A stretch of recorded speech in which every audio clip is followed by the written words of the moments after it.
So, we've verified Jackpotjoy's license, account number 38905, and yeah, it's fully active on the UKGC public register as of today.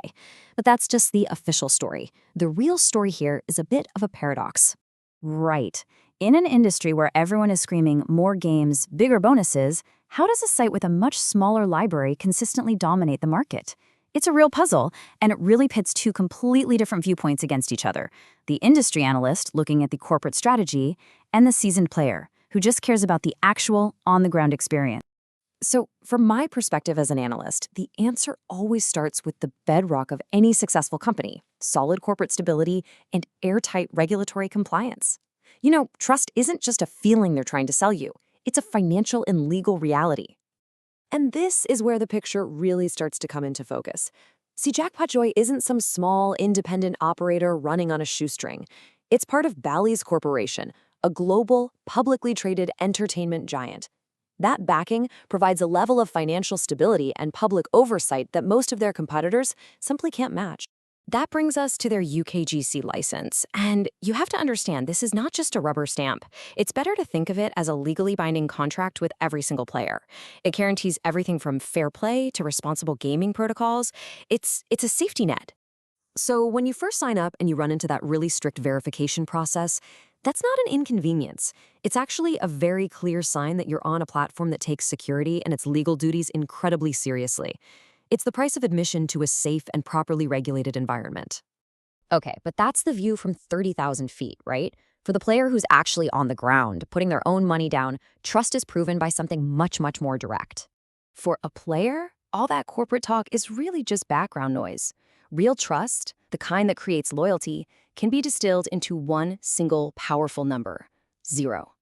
And this, right here, is the ultimate litmus test.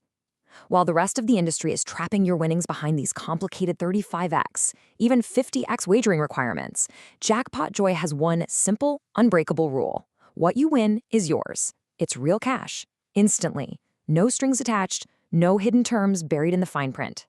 It's a level of transparency that's almost radical in this market.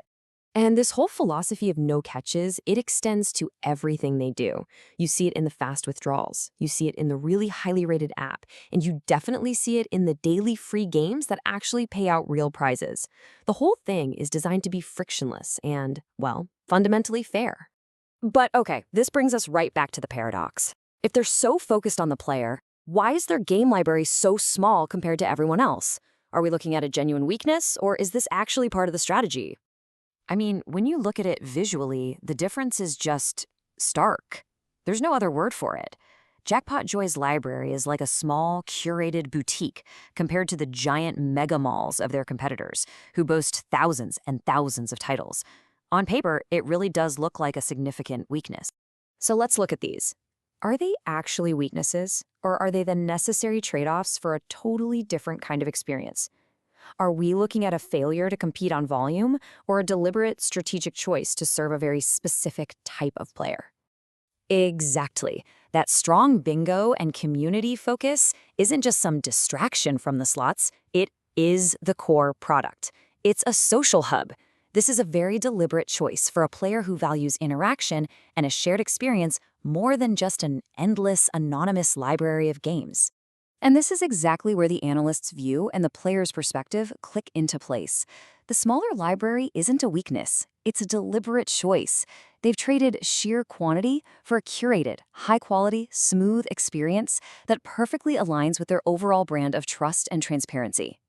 So this brings us to the final verdict, where both of our perspectives, the corporate analyst from the top down and the pro player from the ground up, they really do converge on the exact same conclusion.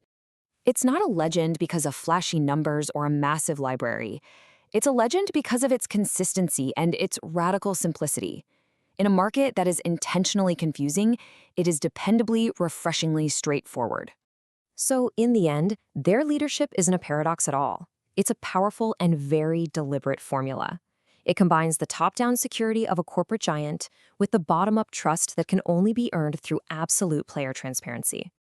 And really, that leaves us with one provocative question for the whole industry.